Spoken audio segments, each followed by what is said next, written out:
Welcome to Mogobe Nuggets of Wisdom podcast. My name is Mompoloki Lerumo Mogobe. Our objective is to enthuse, inspire, energize, and empower entrepreneurs and entrepreneurs of all stripes here in BW and beyond. We do so by inviting these entrepreneurs into our makeshift studio. Sometimes we call them to the restaurant, sometimes we go to our studio, and we ask them to share their experiential knowledge, their experiences and their expertise, and we ask them as many questions as we can, aimed at empowering you also as a viewer.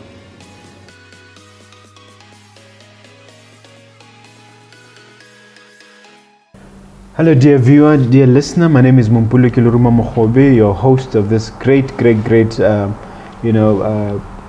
Mogobe Nuggets of Wisdom podcast. I welcome you once again.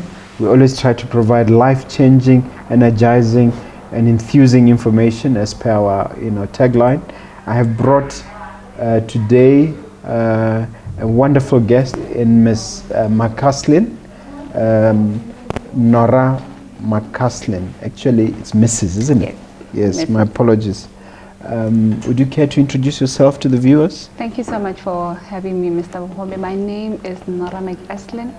I'm from Bobonong. Yes. Yes, born and bred in Bobonong. You know, I always say I'm a village girl, like a typical village girl. I only got to have a taste of being in the city when I came for my university. That was the first time I saw the city lights and the tall buildings. Yes. So I'm a typical village girl. I am married.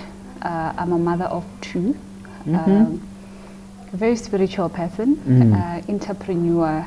I think I was born to do it. I don't know anything else but that, and I've always known that I'm going to become one.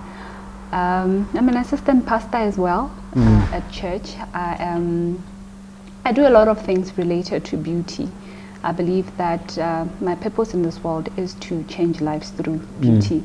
I have a company, it's called Nora Cosmetics, where we sell products, cosmetic products per se, and then I also have an institute where we teach. Do you manufacture these cosmetics? Well, they are manufactured for me in Taiwan, so everything else is done here, like what to mix with what. The unfortunate thing is there's no platform where it can be manufactured here yet.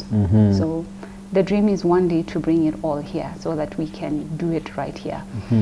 I also have an institution, it's called Nora Beauty Institute, where we now teach women how to do makeup or anything related to beauty.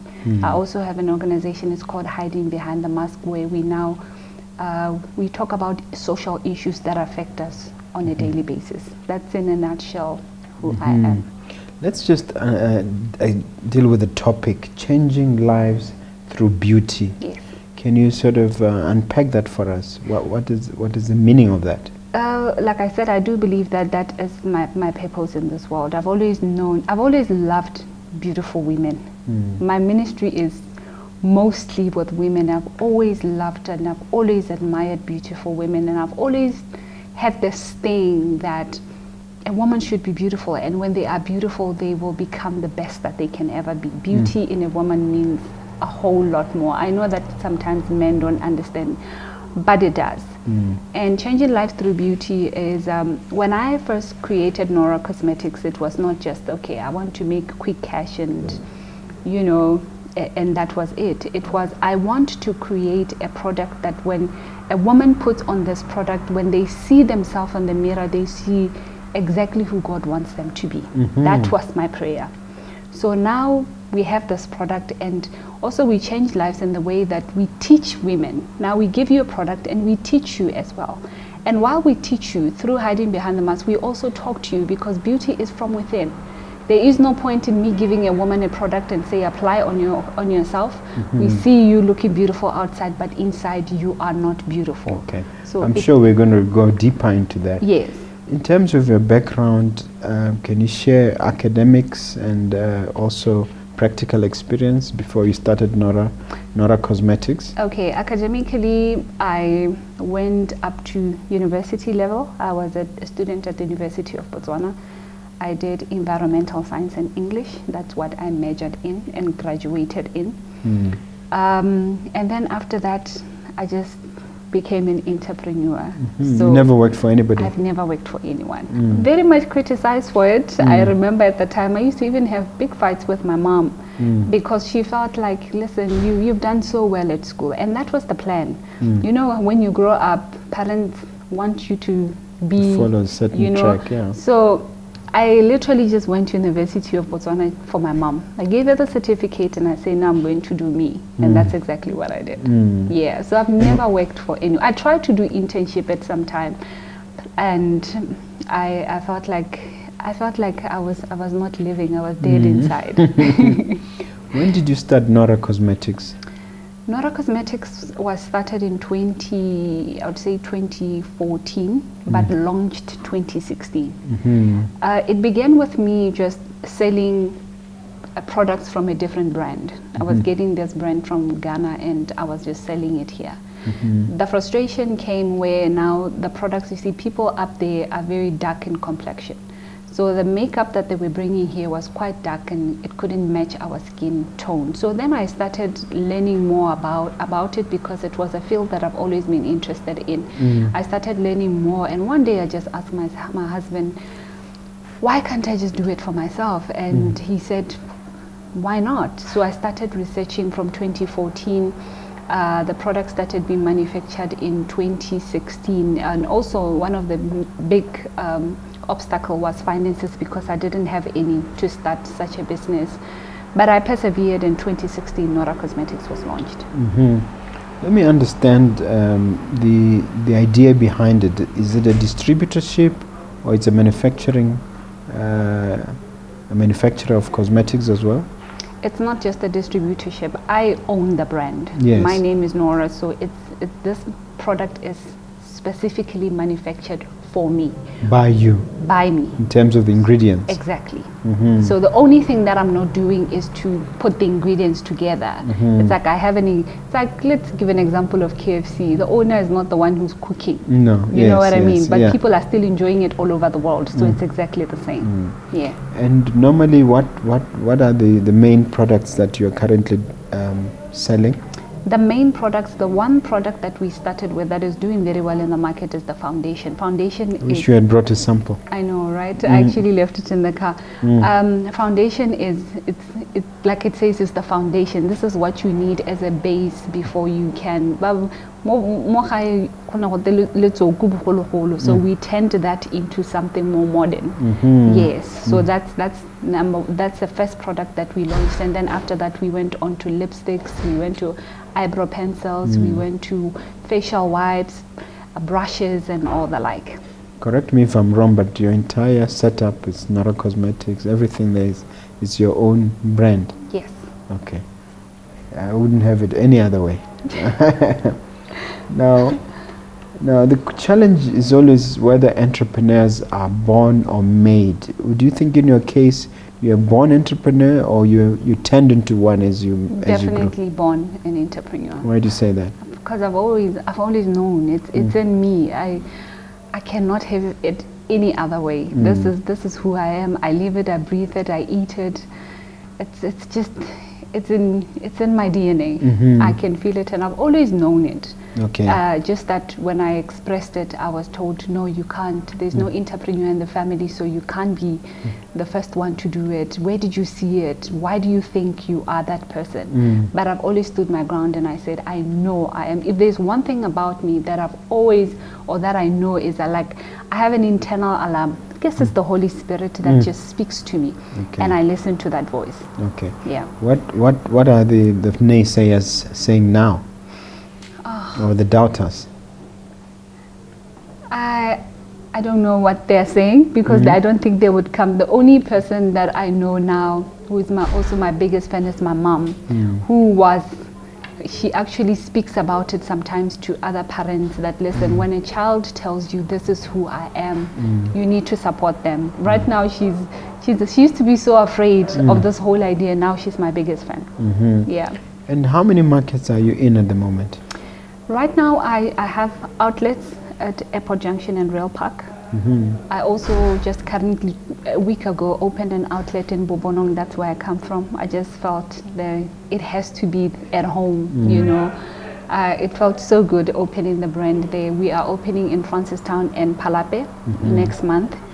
Also, we distribute through pharmacies. There are about 45 pharmacies that stock our products. Wow. Yes. In Botswana? In Botswana. Oh, yeah. And we also have what we call beauty entrepreneur. So what I do is I go to different villages, cities, and I find women to empower, women that have no employment, so they buy at stock price and then they sell to make a living. Okay. Yeah. At a conceptual level, you're talking about beauty, and some women look at themselves in the mirror and they say, but I'm not so beautiful. Yeah. How do you convince them that beauty is from within? It's not really just, beauty is not skin deep. Absolutely. And that's my purpose in this world. And I do that through hiding behind the mask. I speak a lot there. I do exactly what we are doing. I even had a talk show where we speak to women about... Tell me more about that. It's called Behind the Mask. My first episode was bought by Now TV. We've shot now the second one, so I do have my own talk show. I also speak on radio every Sunday, encouraging women, mostly related to purpose and beauty. I do encourage women that, listen, beauty is not skin deep. Beauty is not what you see here. It's who you are. You know, sometimes I even give examples of, sometimes I usually hear, Batobari, you know, this woman is not very beautiful, but she's married. What did this man see? And I say, you see, this man did not see just the appearance. There is something about that woman that makes her beautiful. So you need to find that thing, that person, and then the outside will just radiate. And also the universe responds to what you give to it. So if you give it positive vibes, you definitely get positive vibes out of it. Yeah, I've heard that how can she be married with a nose this large? I know. Yeah. And now you talked about being an assistant pastor. Yeah. Who are you assisting, and how did you get into pastoring? I go to a church called It Is Well Church. It's in Broadhurst. So first I called myself a motivational speaker. I love talking, I love empowering people. But then there was something missing that I felt like there was something missing about what I do, until I was born again and I became very spiritual, and I took down my motivation. Now I turned it, I believe that whatever we go through, God is the only source that can solve whatever it is, or that understand us better and that can help us to understand who we are. So that's when I started getting into ministry. I was just an ordinary person going into church. I'm not one person that goes into something and I always work. I put my hands in, I go in and I work. And as I was doing it, cleaning the church, doing this, and I felt like this is where I want to be. I want to serve. I'm a servant. I call myself a servant, and that's how I started serving in church. And I didn't just start by becoming an assistant pastor. There are different levels, so I moved up levels. You started as a deacon or something? I started as a minister, actually, as an usher, then I became a minister, then I became a deacon. So it's all that. You move up levels and you are taught as well. You don't just become. So you go through lessons and you are taught, and that's how you move up levels. Okay, so you do preach. How often do you preach? Not too often. The last time I preached was 3 weeks ago, I think. So usually our bishop is... I preach sometimes. That's great.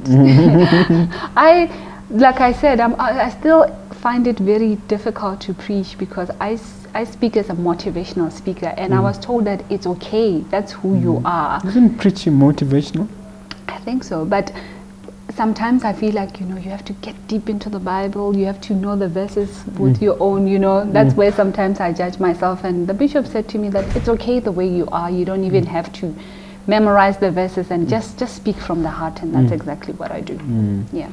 And how does it complement your entrepreneurship?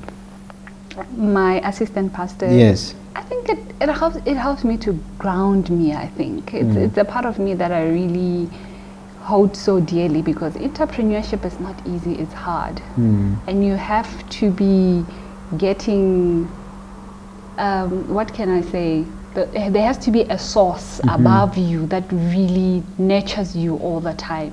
So it helps me in that way, because sometimes it gets so difficult and I don't know what to do. But I always go back to the source and I say, you helped, you said I must start this, so where do we go from here? Okay. Yeah. Let's go back to beauty.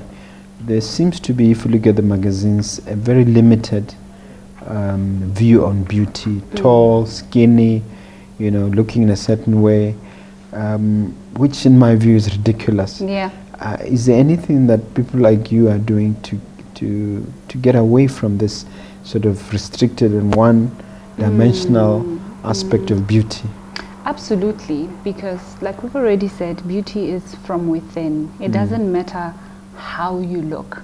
Okay, I do advise people to look after themselves. It's very important. You don't just let yourself go and say, okay, I can't be skinny. But we're not saying beauty is only for skinny, tall people. Every woman or every person is beautiful the way they are.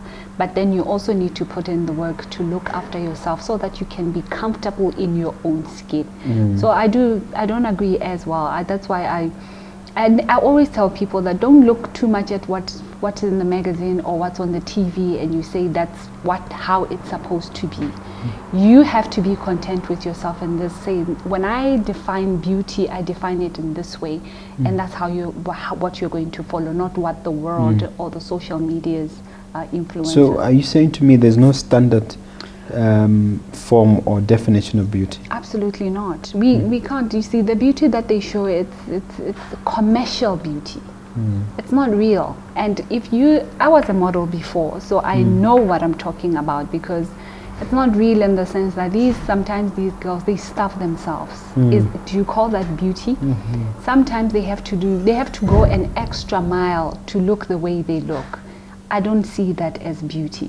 So I'm very confident in talking about this topic because I've been on both sides of the world. I've been in the modeling and beauty pageant industry, and I know what we used to do, you know, but now I'm content with myself, and I don't even care. I gave birth, I have stretch marks, and I embrace them. You know, who are you to judge me, or who are you to say I'm not beautiful because I gave birth to a beautiful child, you know. The two beautiful children. Exactly. And let's talk about your modeling career a little bit. Can you just give us a short, condensed version of it? Okay, so it first started in 2016 when I just got to university. Then there's a lady, I was just walking down the road, this lady stopped the car and said, "Oh my God, you're so beautiful." And I'm like, okay, what's this woman all about? Village girl from Bobono, clearly had no confidence. You know, I went to audition. There were auditions somewhere and I made it, and that's how my career was started. So after that, then I went into Miss UB. I got, I think, position 2, and then I went to compete in Swaziland. I won that competition, so it gave me confidence to go on, and people were also encouraging me. I think also because I was just tall and skinny, so usually when you're tall and skinny, people think that you will become a model, and I think I did it at the time because I enjoyed it. That was still when you were at school. You were still I was doing still at school. You know, I enjoyed it. I had the time, and I was looking for extra money. You know, and most people still say to me today that, you know, you can still be a model and stuff. And I said, no, I've now discovered my purpose, and I'll stick to that. Not that. That was just me doing it because of those reasons at the time. So I've been through Miss Botswana. How far did you get with Miss Botswana? Only to the top 5. I competed twice at Miss Botswana. I went the first time, I felt like losing. So the second time I went and I said, I'm going to make it. I made it to the top 5, and that was okay.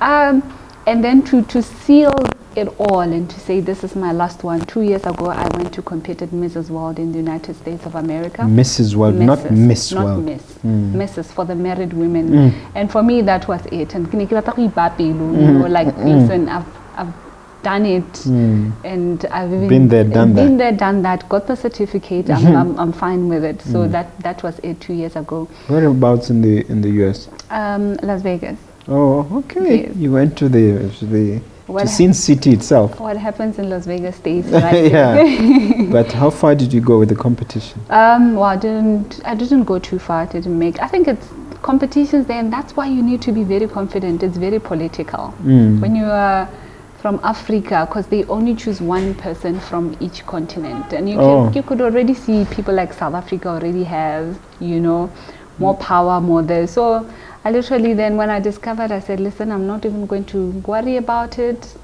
kill my confidence, I'm just going to have fun. And that's exactly what I did. Okay. Yeah. You have a modeling school as well? Yes. Tell us about that. Model Academy. It's an academy, yeah. It's an academy. So it's actually, it was my way. Every young girl wants to be a model, like we've already said. They think that beauty is being tall, skinny, model type, you know. So it was just my way. They've got it all twisted, isn't it? Exactly. And I knew that when I say hiding behind the mask, it's going to sound very serious, and they probably wouldn't want to come. So Nora's Model Academy was a way to lure the girls in, you know, so that they can come close to me, so that I can speak to them and actually change their minds about how they look at beauty. Don't tell me you are luring them only to disappoint them. No, not to disappoint. I still train them. Because in other words, they don't go further with modeling. They now... You know what? The amazing thing is, most of them sometimes, by the time we are done, they are not even interested in modeling. It was just a thing that I have to be a model. So I bring them close to me so that I can really give them the facts and show them the reality of it. And I say, some of these things like walking nicely, you just have to learn for yourself. But you don't have to go out there and parade. Some of them, they really don't want to get into it. But because everybody else thinks it's the way to go, then they feel they have to take. Because, I mean, as teenagers, they're very confused. They don't know what to do. And whatever they read, whatever they see, they go with it. So how do you get them off it? How do I? How do you get them to snap out of that thinking? Just speaking to them. You know, speaking to someone and just sharing, especially because I speak from sharing from my own experiences. And most of the time, they end up just making the decision. I don't even make the decision for themselves. They make the decision. And if you still want to continue, we continue with you and we help you all the way. What are your views on the swimsuit component of all these pageants?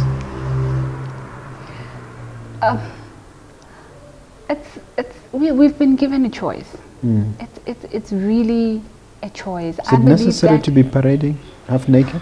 It's not really necessary, but if you feel content about it, if you're comfortable with your own skin, then why not? You know, I always say I've heard some argue that we used to dance in Mogobe anyway, so... You know what I mean? Why is it that when we dance in Mogobe, we're wearing just that bra, it's okay, and when it's a swimsuit, it's not okay? Why is it that when we go to the beach, when we swim, we wear it, but I can't parade with it? I always say that it's really up to, if I feel confident in it, if I'm content, I'm not forced to do it, then it's okay. Yeah. Now, how long has the Institute been running, and what is the long-term plan for it? The Institute started running last year. We had a very big job with F&B. It was our first job. Ideally, what the Beauty Institute is all about is to help not only women, but people that want to get into the beauty industry, people that want to become beauty entrepreneurs, learn how to do makeup, learn how to do, now we have hair, we've got nails in there, we've incorporated everything. And when I started, it was mainly to target, you know, sometimes there are people that they are not academically gifted, but they know how to use their hands to do. And I feel like those people have really been, they're not being given much attention. And sometimes you find that they are the ones on the streets and they don't know what to do. So what I do is I find an organization and I talk to them that, listen, I have 10 women from wherever, and what I want you to do is to partner with me at Nora Beauty Institute. I give the skills, you pay for them, and then we produce beauty entrepreneurs. We had a very, very successful first, when we launched it, we were very successful with 10 beauty entrepreneurs, and right now I'm busy, you know, going back and forth, talking to other organizations so that we can take more people on board. What did you do with F&B? Would you say it was successful? It's the beauty. So F&B, what they did is we selected 10 women and men from all over Botswana. They brought them here and we trained them for 2 weeks. So F&B To do what? makeup. Yes. So F&B then paid. We brought in the skills. F&B then paid for them so that we teach them the skills. Men don't need makeup. Men do need makeup. Oh, okay. But not as much as women. Not as much as women, but they do need makeup. So then F&B paid for You mean things like cologne and aftershave? No, not that. Makeup, I mean what I have on my face. Oh, men wear that? They do. I mean, on TV, they Okay, do. yeah, Yes. yeah. Maybe. Sometimes when they get married, they do, because you want pictures to be looking great and stuff like that. We do sell products to men as well, you know. So that was my partnership with F&B, and it was a great success. So you want to not so much to replicate it, but to roll it out to other corporates. To roll it out to other corporates. So that's ideally what we want to do. Ideally, our wish is to train 10 people every month, you know, so that it can be. I've already partnered with Young Africa Botswana that have given me space to say that, listen, this is where you can do it. So right now I'm just looking for organizations to come on board and sponsor these people. And it's not even a Gaborone thing only. We can even travel. I'm approaching companies like Sepedu, where we do it in their region, you know, wherever in Botswana we can. You have a whole group of fellow beauty entrepreneurs working with you. Yes. Tell us about that. We've already now added hair, because it was only makeup when we started. So then we said, listen, beauty is very broad. So we've already added hair. We have nails, we have massages, we have facial. So now it's a whole beauty institute. We offer everything. And I'm not only doing it, we are only responsible for makeup at Nora Cosmetics, but then with the hair, the nails and other things, it's a whole lot of other Talk a bit about the talk show in terms of how it's running and how one can expect from it. The talk show is currently, well, we only sell to Now TV. So the second episode we haven't sold it as yet. We're still waiting for them to open up and ask us so that we can submit it. But what we do is, like we say, hiding behind the mask. So a lot of people hide behind so many issues. You know, you find that a woman was raped and she hid behind that. And so we talk to, it's a setup like this, where I will interview, let's say we choose a topic about rape. So we choose people that have come out of it to talk to the ones that are going through it. So we'll have a conversation like this. And I pray that one day it will be a talk show that will be out there, because the content is amazing and to be seen by a lot of people, because it will really change a lot of lives. Are your guests are mainly what? People who've survived these things? The survivors, yes. Oh, okay. Yeah. And they share how they went about surviving. Exactly. Okay. Yeah. What about naming and shaming the perpetrators? We haven't done that. Yes. Don't you think it should be done? I also feel like they also need help. Yeah, we don't know their story. It would be great to have them on the platform so that they can talk about their story. And there are some who are rehabilitated. You can invite them as the show develops. Yes, most of them they don't want to do it, but we are hoping we'll get to a point where they are free to talk about it. Okay. Yeah. The other thing that comes to mind when you're talking about beauty entrepreneurship is there really financial returns?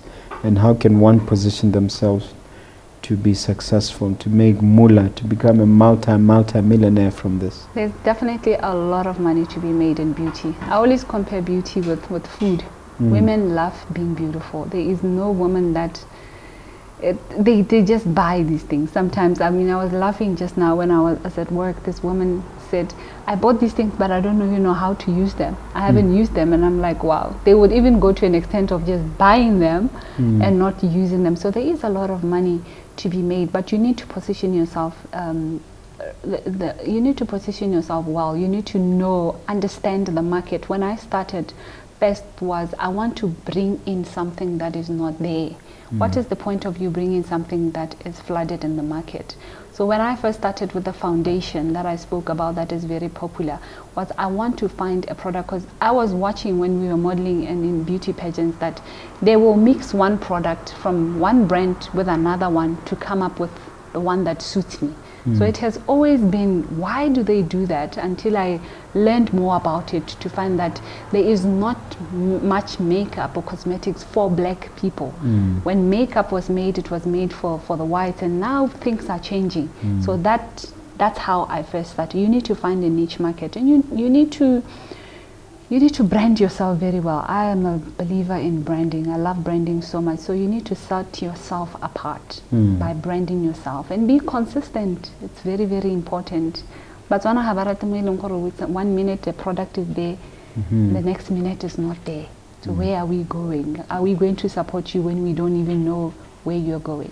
You know, so you have to be very sure about it, and there's a lot of money to be made from it.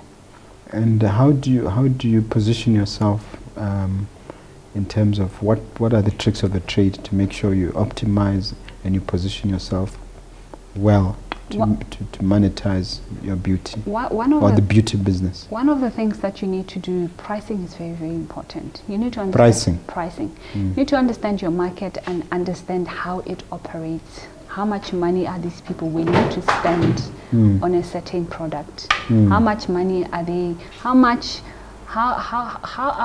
money are they willing to spend to look the part? You find that in places like America, people are willing to spend like thousands, even millions to even change themselves. So understand your market very well, and the pricing is very, very important, because you can have the most amazing product, but when you put it in a market where they are not willing to pay the price for it, then you are not going to make the money. So pricing is one of the most important things, and when you price it very well, you will definitely make the return. Do you do some form of market research before you price your product? Absolutely.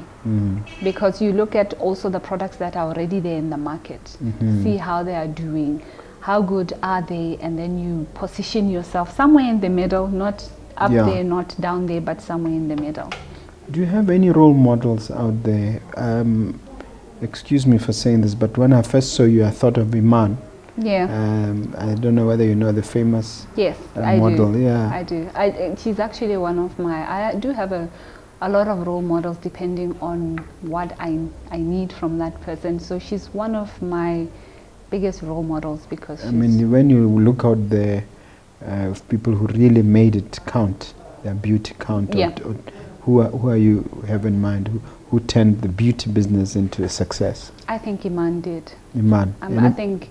Have you seen her, how she looks at the age of 70, of 60? She's 60 now. She still looks like she's 20. You know, she doesn't just speak about it, but she lives it as well, and that's what's interesting about her. So she turned it into, people think models are just hangers. We used to be called hangers actually, that you don't even say anything, we just put these clothes on you and stuff like that. But she turned that into a business, and she's a multi-millionaire today, and I really admire that about her. Anybody else? Spiritually, women like Joyce Meyer, you know, I follow them a lot. Oprah Winfrey is one of them as well.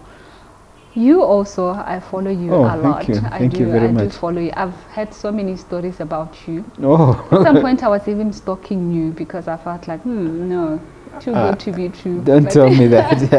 That's a scary thought. But yeah. To have a beautiful woman stalking you.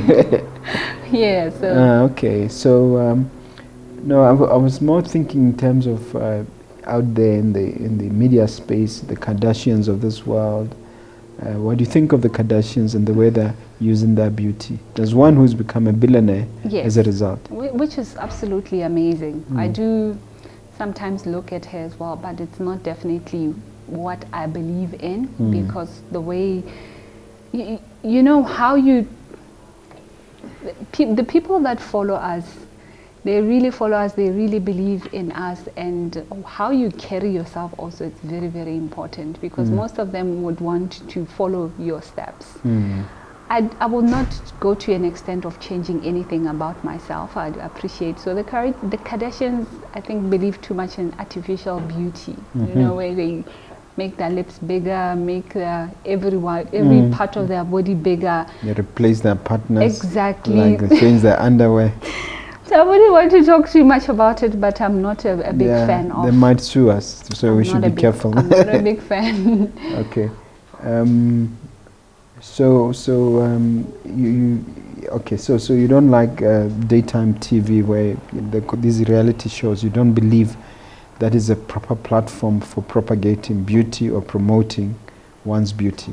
I think it's just not very realistic sometimes. You know, it makes people feel inadequate, yet these people had to go an extra mile. I mean, I was watching one of the Kardashians talking about how she maintains her body, how many injections she must take, and I said, I don't think it's something that I'm willing to do. I'm not willing to go that far. You know, we are all going to get old someday. Why don't we just accept and just move with it? Do what you can do, exercise, eat well, drink a lot of water, do all those good things. But at the end of the day, just let nature take its course.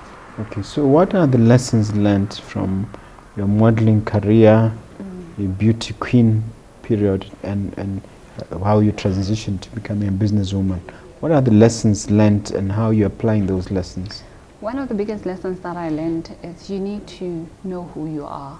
Because when you know who you are, you will never be influenced by the things that shouldn't influence you. You need to know who you are, understand who you are. I've always known that there is something for me in the beauty industry. One of the reasons I also did modeling and beauty pageants because I was still on the journey of knowing who I am and discovering myself. I knew that at some point I'm going to find that thing about beauty. So don't just do something because you're just being influenced by other people. Do it because this is your purpose, this is who you are, it's in your DNA and you want to become the best at it. And I use this lesson everywhere because I know when to say no, I know when to say yes. I know when to accept an offer, I know when not to accept the offer, because if you're one person who does not know who you are, when you get into the entrepreneurial space, then you are just going to be all over the place and not focused on one thing. I do still hear people say, why don't you do this? Why don't you do that? You know, but then I said, that's not who I am. This is my path and I'm going to follow my path and I know that it's going to lead me somewhere. So even in the modeling industry, the same thing, that when you don't know who you are, you're going to end up the one person say, why don't we do this? Why don't we try drugs? Why don't we try smoking? Smoking makes you thinner. It takes the appetite away. So then you end up just following trends. And how far are you going to go with that? Okay. All right. You're a servant of God and you're rooted in religion, and you're, as you said, a pastor or assistant pastor. Share with us a few pointers which ground you in your business world. In other words, inspire us a little bit for 2 seconds and share with us the word a little bit insofar as it has to do with your entrepreneurship. One of the verses that I really hold on to is, in Him I live, I move, and I have my being, understanding that He is the source and I'm just a servant. I hear from Him, I connect with Him. He shows me the direction, and without Him I cannot do anything. And understanding that I can do anything through Christ who strengthens me. When He says I will do it, even in the midst of hardships, I know He will make a way for me.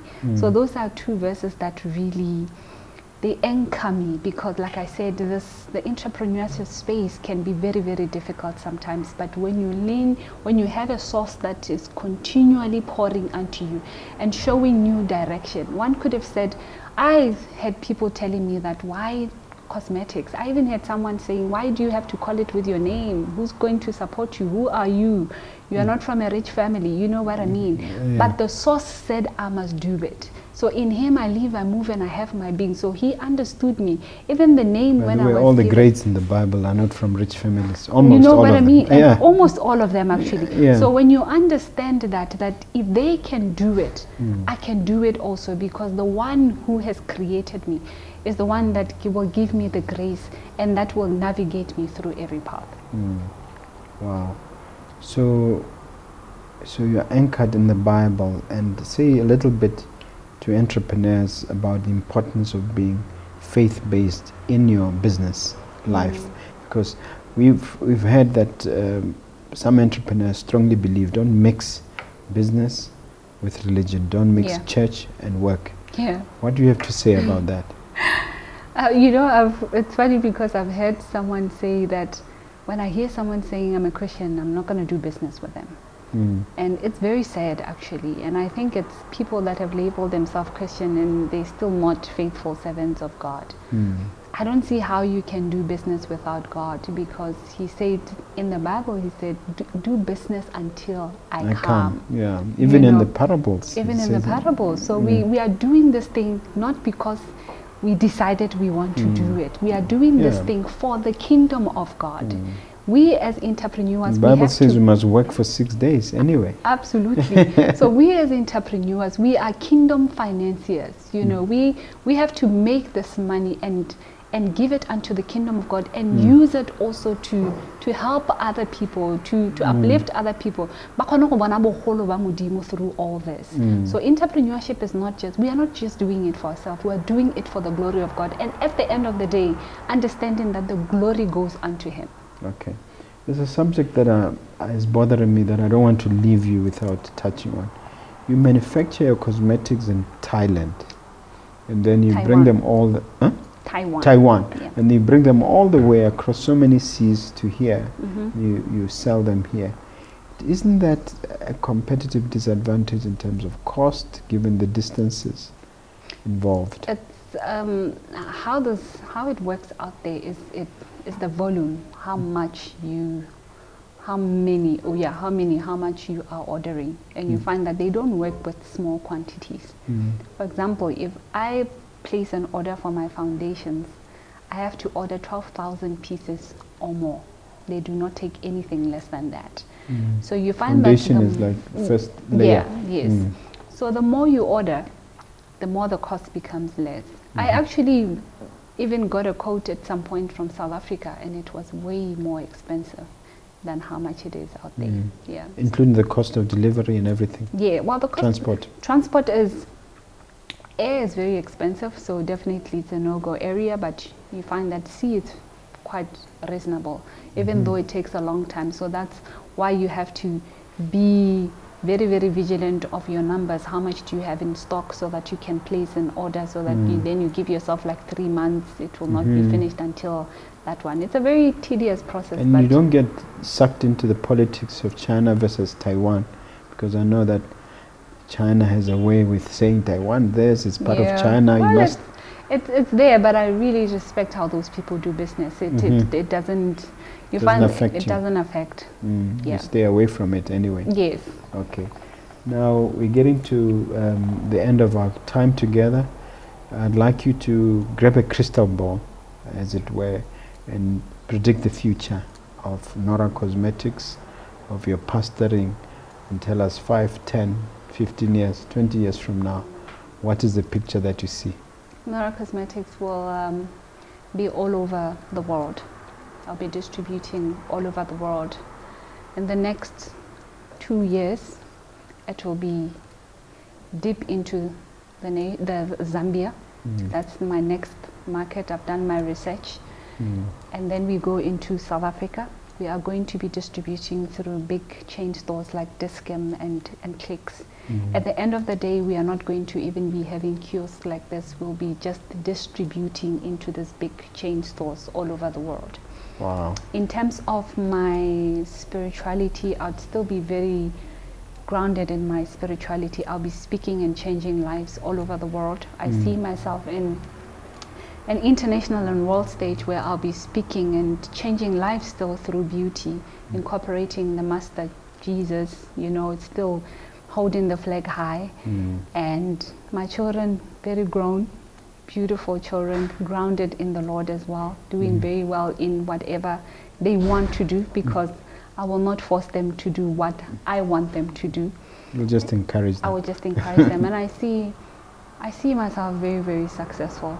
and I love pink. I'm a lover of pink. Okay. I see trucks moving from country to country distributing this product. I see even aeroplanes moving, branded Nora Cosmetics all over the place.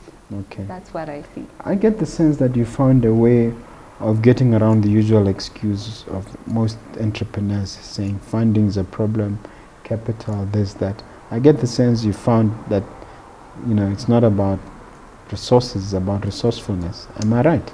Absolutely. I do believe. I always encourage entrepreneurs that I believe that there are two kinds of people. There are people with brilliant minds, great ideas, and most of the time, they don't even have the funds. There are other people with a lot of funds. They don't even have the ideas. You just need a divine meeting, and that's it. So when I have an idea, I don't even think about the money. I never ever think about the money. I know that once I have put the idea down and it's ready, the money will come. So that's what I always encourage beauty entrepreneurs to do, that never ever think about the money first, because when you do, you're going to be discouraged. Put it down on paper, package it very nicely, and at the right time, your destiny helper will locate you. And who has been funding you using that method? Has it been banks, or is just divine intervention? Banks, F&B is like my bank, you know, and I really appreciate what they have done, because usually people will be like, you know, when you're a small man, they don't listen to you, but I don't believe that. At first I went to the Ministry of Youth. My first funding was from the YDF, and I was still told then that cosmetics, they won't even finance that. They won't even look at it twice. Yes, they rejected me. I appealed again. They rejected me. I appealed again until they gave me the money. Because I told them that, listen, one day you're going to be proud. You might not be understanding the vision, but I'm telling you, one day you're going to be proud. And today I know that they're very proud. So now I've moved. Unfortunately, I can't go to CEDA because I'm married to a foreigner. Oh. Very unfortunate, but now I do banks. But when I have other like beauty entrepreneurs, I mean Nora Beauty Institute, where I say I need organizations, I just go by divine intervention. Wow. Yeah. Wow. That normally works. Yes. All right. Here's your chance to ask me a question. You wear so many hats, you do so many things. Did you ever in your, as you were, I'm sure you started with something, have you ever looked at it in that way, that you're going to become this multi-entrepreneur with that wears so many hats, and how do you do it?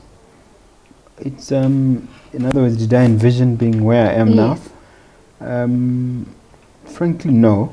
But I noticed that once I engaged in my personal development journey, where I was deliberate and conscious about learning and self-improvement, that there's no limit. Once I discovered that there's no limit through research, through reading, through learning, and through also attending seminars, I was very, especially in the zeros, I was ruthless in attending seminars as well as workshops and learning from others.